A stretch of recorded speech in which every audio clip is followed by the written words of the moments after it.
APJ Abdul Kalam, যাকে আমরা the missile man of India নামেই চিনি। তিনি ইন্ডিয়ান অ্যারোস্পেস ইঞ্জিনিয়ারিংয়ের এক অন্যতম সাধক ছিলেন। ওনার জন্ম হয় 1931 সালে। তিনি তার জীবনের বেশিরভাগ সময়টি ভারতের মহাকাশ গবেষক হিসেবে কাটিয়েছেন। এপিজে আব্দুল কালাম 2002 থেকে 2007 সাল পর্যন্ত ভারতবর্ষের প্রেসিডেন্টও ছিলেন। তার বিখ্যাত কিছু লেখা, যার মধ্যে India 2020, ignited minds, wings of fire খুবই বিখ্যাত। তার বিখ্যাত লেখা স্ট্রং রুটস, এই প্রোজটি ডক্টর কালামের বিখ্যাত অটোবায়োগ্রাফি উইংস অফ ফায়ার থেকে নেওয়া হয়েছে। স্ট্রং রুটসে তিনি তার ছোটবেলা, তার শহর, তার আধ্যাত্মিক বিকাশের কথাই তুলে ধরেছেন।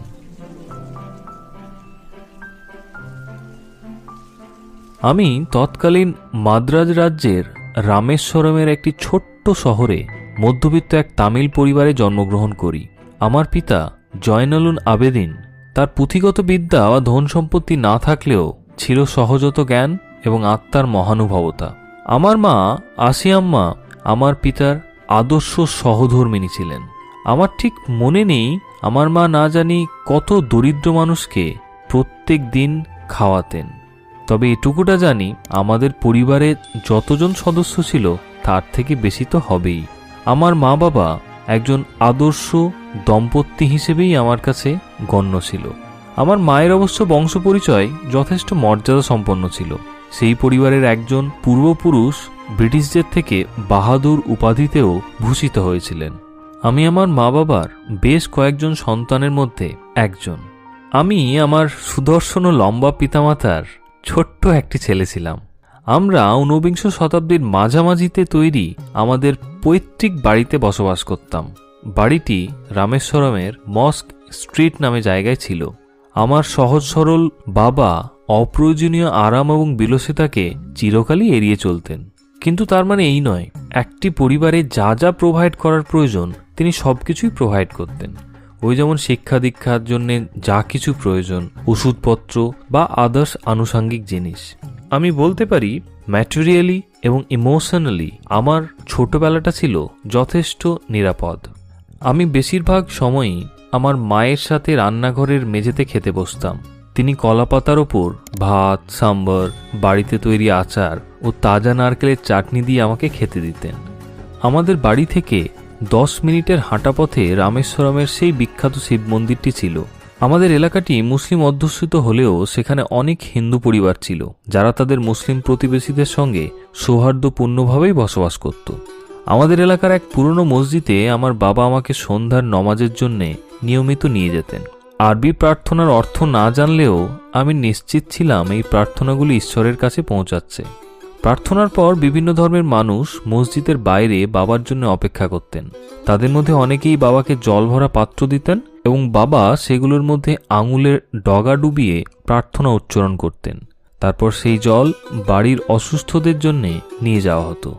আমার মনে আছে, লোকেরা সুস্থ হয়ে ধন্যবাদ জানাতে এলে আমার বাবা মৃদু হেসে তাদেরকে বলতেন দয়াময় আল্লাহকে ধন্যবাদ জানাতে।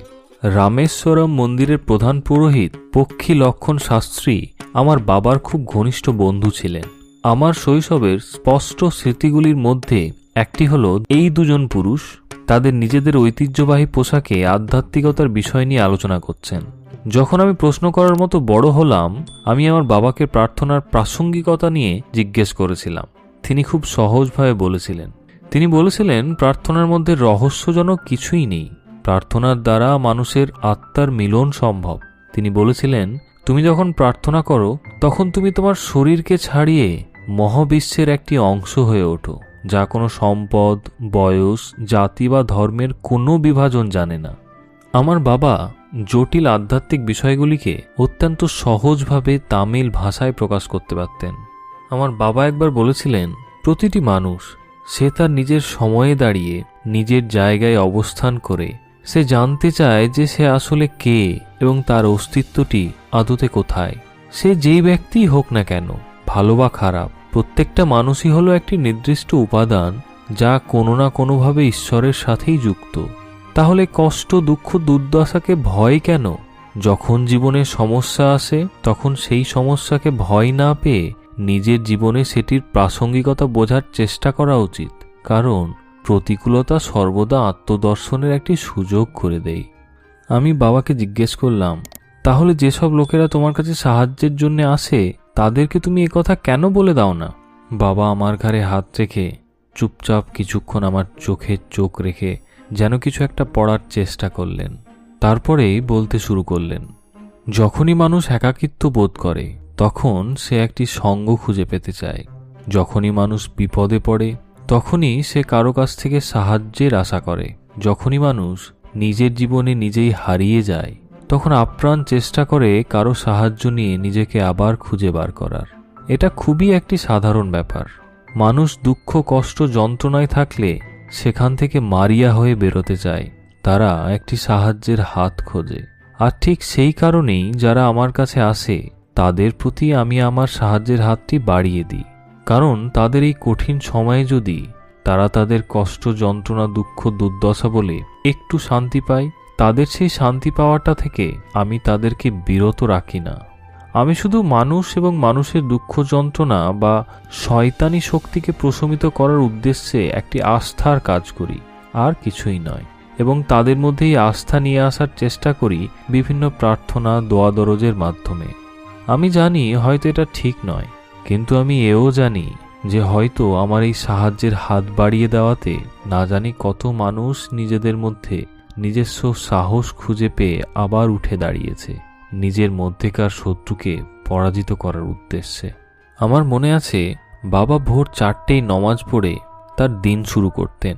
নমাজের পরে আমাদের বাড়ি থেকে প্রায় 4 মাইল দূরে হেঁটে আমাদের নারিকেল বাগান থেকে তিনি রোজ প্রায় 1 ডজন নারিকেল কাঁধে নিয়ে বাড়ি ফিরতেন এবং তারপরেই ব্রেকফাস্ট সারতেন।